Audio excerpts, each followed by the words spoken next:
Dans une petite chambre du campus, 4 jeunes filles riaient insouciantes, sans savoir que ce rire serait peut-être le dernier partagé ensemble. Clarisse, grande, élégante, toujours bien mise, se tenait debout devant ses amis. Son regard brillant trahissait une excitation étrange. « Mes chéris, demain, nous partons. Mon père a préparé quelque chose d'exceptionnel. Vous n'avez encore rien vu de tel. » Stéphanie, la plus bavarde du groupe, leva les yeux de son téléphone et ricana. « Encore un de tes plans de riche, hein, Clarisse? Tu veux qu'on aille où cette fois? À Kribi, Douala, Paris ?» Clarisse secoua la tête, un sourire mystérieux aux lèvres. « Non, cette fois c'est différent. C'est dans un endroit qu'on appelle Kinsala, un village perdu, mais magnifique. Là-bas, mon père organise une retraite privée pour ses partenaires. Il y aura des piscines, des buffets, et surtout, un cadeau pour chacune de vous. » Nadège, douce et naïve, applaudit comme une enfant. « Oh, j'ai toujours rêvé d'un week-end de luxe. Ça va nous changer de cette chambre étroite et de la cantine. » Irène, la plus méfiante, plissa les yeux. « Kinsala? Jamais entendu ce nom. Tu es sûre que c'est un village normal, Clarisse? Pourquoi pas un hôtel à Yaoundé ou même à Douala ?» Clarisse soutint son regard, mais dans ses yeux brilla une lueur froide. Parce que Kinsala n'est pas comme les autres endroits. Là-bas, on retrouve nos racines. Et puis, faites-moi confiance. Est-ce que je vous ai déjà mené dans un mauvais plan? Stéphanie éclata de rire. Clarisse, la seule fois où on t'a suivi, on s'est retrouvés coincés toute une nuit à cause de ton chauffeur ivre. Mais bon, si tu dis que c'est bien, allons-y.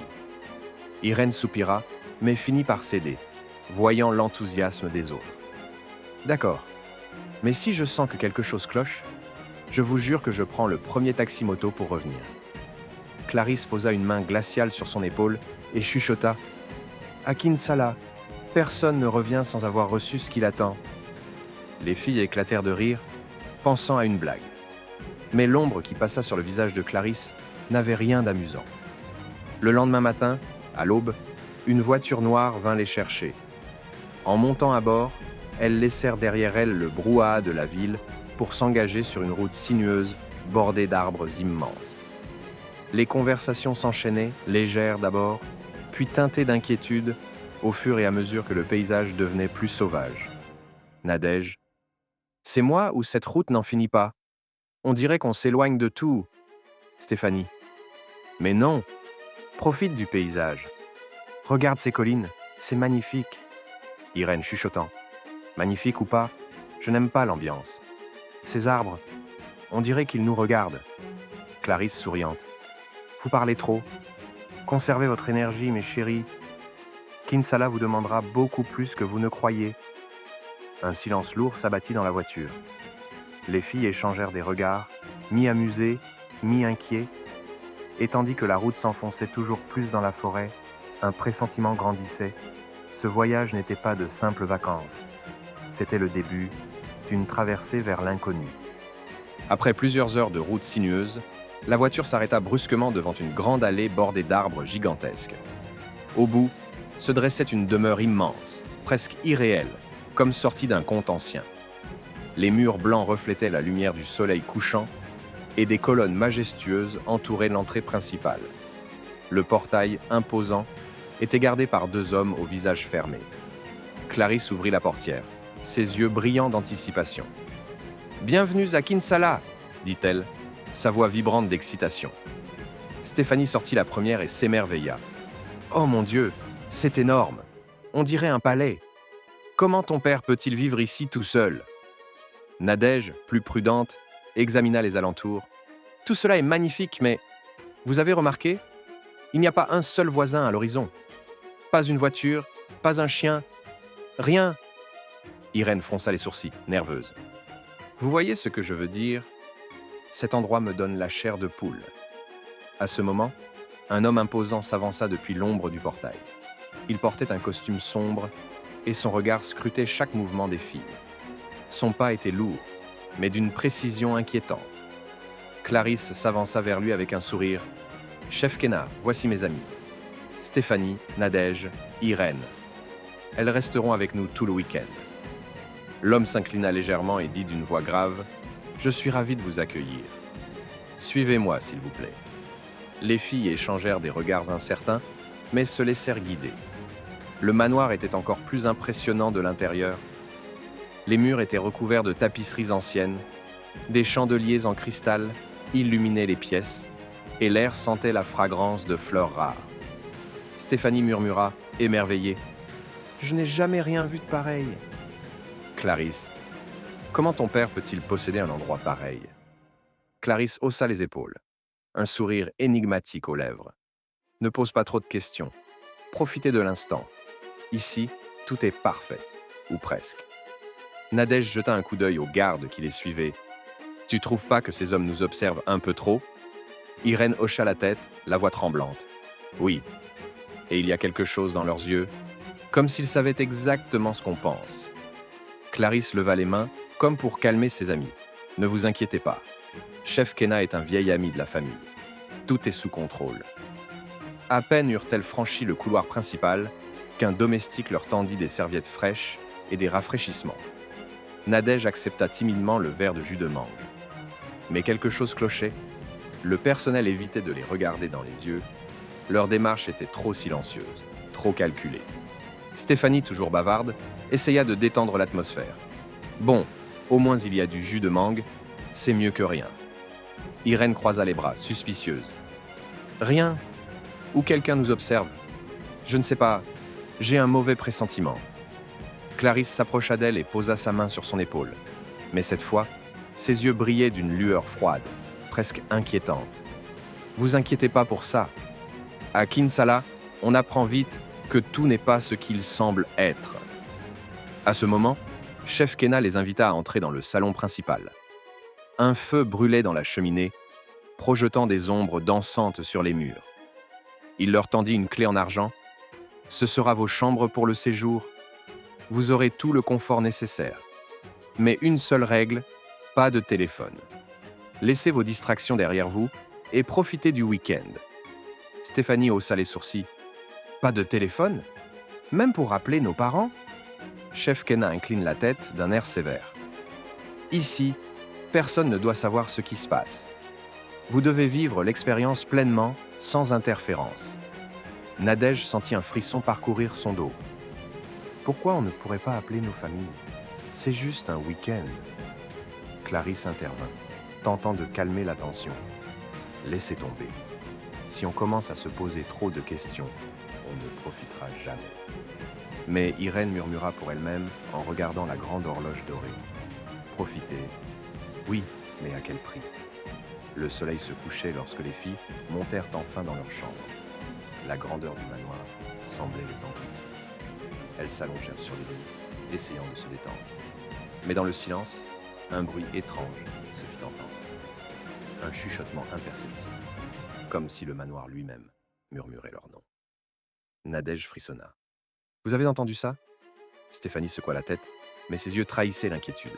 « Non, je crois que tu imagines des choses. » Irène, les poings serrés sur les draps, murmura. « Non, je ne rêve pas. Kinsala, ce n'est pas un village normal. » Et dans l'obscurité, derrière les lourds rideaux de velours, quelque chose ou quelqu'un les observait. La nuit tomba rapidement sur Kinsala. Le manoir semblait dormir, mais un vent léger faisait frissonner les arbres à l'extérieur, et à l'intérieur, les flammes de la cheminée projetaient des ombres mouvantes sur les murs. Nadège, incapable de dormir, s'assit sur son lit et regarda autour de la chambre, les yeux grands ouverts. « Stéphanie, tu dors ?» chuchota-t-elle. Stéphanie tourna la tête, les yeux encore mi-clos. « Je crois que oui. » « Pourquoi ? J'ai l'impression que quelque chose ou quelqu'un nous observe, » répondit Nadège, sa voix tremblante. Stéphanie soupira et se redressa légèrement. « Nadège, arrête de dire des bêtises. C'est un manoir immense. Il y a toujours des bruits, des planchers qui craquent, le vent, tout ça. » Mais Irène, qui était assise dans le coin, fronça les sourcils. « Non, ce n'est pas juste le vent, » dit-elle d'une voix basse. « J'ai entendu quelqu'un murmurer mon nom. » Nadège se leva brusquement et avança vers la porte. « Montre-moi. Où ?» Irène secoua la tête. ses yeux remplis de peur. Je ne veux pas. Mais ça venait du couloir, du fond de la maison, comme si quelqu'un se déplaçait dans l'ombre. Stéphanie, maintenant complètement éveillée, s'approcha de la fenêtre et regarda dehors. Rien, juste le jardin et les arbres, murmura-t-elle, mais son cœur battait la chamade. Un silence pesant s'installa, seulement interrompu par le crépitement du feu. Puis, à nouveau, un chuchotement, plus clair cette fois.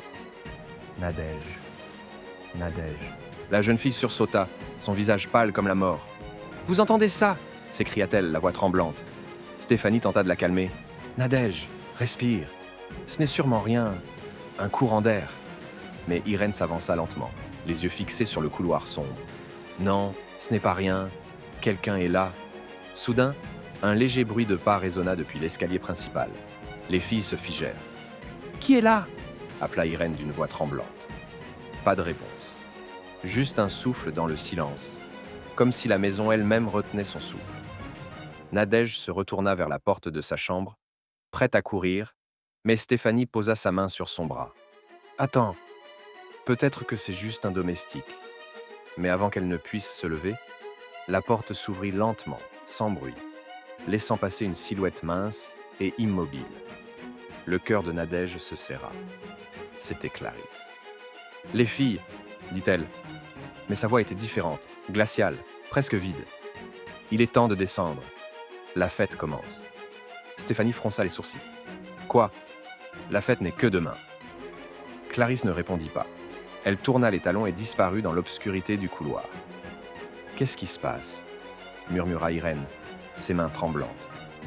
Nadège attrapa sa lampe torche et suivit la silhouette dans le couloir. Chaque pas résonnait comme un écho dans le manoir silencieux. Les ombres dansaient autour d'elle, et parfois, elle jurait voir des yeux briller dans la pénombre. Elles atteignirent le salon principal, mais celui-ci était vide. Aucun feu, aucune lumière. Juste un grand silence, oppressant. Et puis, un murmure, venant de nulle part et partout à la fois.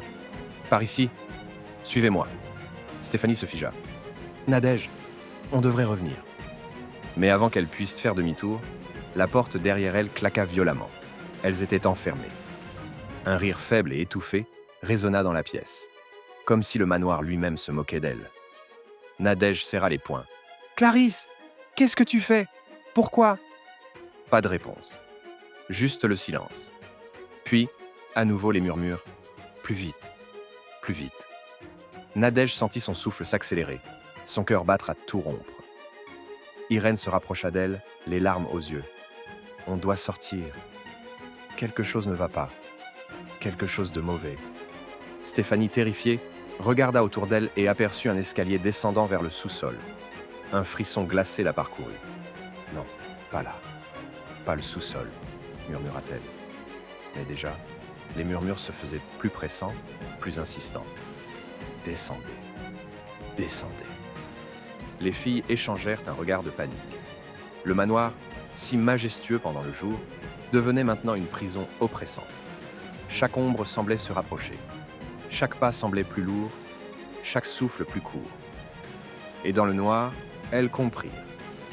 Elles n'étaient plus simplement des invitées.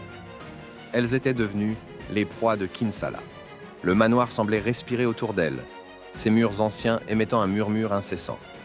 Nadège, Stéphanie et Irène avancèrent prudemment dans le couloir sombre, leurs pas résonnant sur le parquet grinçant. « On devrait se séparer pour chercher une sortie », murmura Stéphanie, la voix tremblante. « Non !» répondit Nadège, serrant les mains d'Irène. « Si on se sépare, on risque de se perdre. » Un craquement retentit derrière elles. Elles se retournèrent et aperçurent une silhouette glissant dans l'ombre. Nadège sursauta. « Qui est là ?» cria-t-elle. La silhouette s'arrêta et un rire étouffé s'échappa dans le couloir. Irène sentit son cœur s'emballer. Ce n'est pas Clarisse, c'est quelqu'un d'autre. Quelque chose d'autre. Stéphanie inspira profondément et avança d'un pas. Il faut trouver le téléphone ou un moyen de communiquer. Mais lorsque Nadège tenta d'ouvrir la porte de la salle de réception, elle se rendit compte qu'elle était verrouillée. Et alors, un murmure parcourut la pièce. « Pourquoi fuir ? Vous êtes déjà ici ? Et elles aussi? Irène frissonna. Elle? Demanda-t-elle, les yeux écarquillés. Une voix douce mais glaciale répondit depuis l'ombre. Vos amis, là-haut, elles ont trouvé le sous-sol, mais certaines ne reviendront pas. Nadège sentit un froid glacial lui parcourir la colonne vertébrale. Sous-sol, qu'est-ce qu'il y a là-bas? Stéphanie hésita, mais le bruit d'un pas rapide derrière elle la fit se retourner. Dans l'obscurité, elle distingua une silhouette massive. « Courez !» cria Nadège. Elles se mirent à courir dans le couloir, mais le manoir semblait se transformer autour d'elles. Des portes disparaissaient, des escaliers changeaient de direction, et le bruit de pas se rapprochait, toujours plus vite. Irène trébucha sur un tapis ancien et tomba à genoux. « Allez sans moi !» cria-t-elle. Nadège et Stéphanie hésitèrent, mais un cri perçant derrière elles les fit tourner la tête. Irène avait disparu. Juste un souffle glacé et le silence. « Non, Irène !» hurla Nadège, les larmes aux yeux. Un rire s'éleva dans le couloir, plus fort, plus sinistre. Stéphanie attrapa Nadège. « Il faut continuer, elle ne veut pas nous tuer, pas encore. » Elles atteignirent enfin un escalier menant au sous-sol. Les marches étaient froides et humides, et une odeur étrange flottait dans l'air. Nadège sentit une nausée la prendre. « Je sens quelque chose. Mauvais, » murmura-t-elle. Stéphanie hocha la tête. « Moi aussi, mais il faut descendre pour la retrouver. » Le sous-sol était immense, une salle unique plongée dans l'obscurité. Des chaînes pendantes, des symboles gravés sur les murs et des bougies éteintes créaient une atmosphère oppressante. Au centre, un cercle étrange était tracé sur le sol. « Qu'est-ce que... » murmura Nadège. Et alors, une voix glaciale résonna, venant de l'ombre. « Bienvenue. Je vous attendais. » Stéphanie agrippa la main de Nadège. « Qui êtes-vous? Que voulez-vous » Une silhouette se matérialisa devant elle. Ses yeux brillaient d'un éclat surnaturel. « Je suis celui qui veille, celui qui prend ce que le monde vous refuse. » Un frisson parcourut Nadège. Elle sentit la terreur la gagner, mais une force intérieure la poussa à avancer. « Lâchez-nous !» cria-t-elle. La silhouette fit un pas en avant, et le cercle au sol s'illumina d'une lumière rougeâtre. Des chaînes commencèrent à se mouvoir comme par magie, encerclant les filles. « Vous ne partez pas, pas encore !» murmura la voix, glaciale et puissante. Stéphanie et Nadège tentèrent de se débattre, mais les chaînes les retenaient fermement. Leurs cris résonnèrent dans le sous-sol, mais personne ne venait. Le manoir semblait vivant, absorbant leur peur, amplifiant leurs angoisses. Puis, un cri aigu retentit. Nadège reconnut la voix d'Irène, quelque part dans l'obscurité. « Nadège, Stéphanie, aidez-moi !» Nadège sentit une poussée d'adrénaline. « Nous allons te retrouver !» cria-t-elle, alors que le sol tremblait légèrement sous leurs pieds.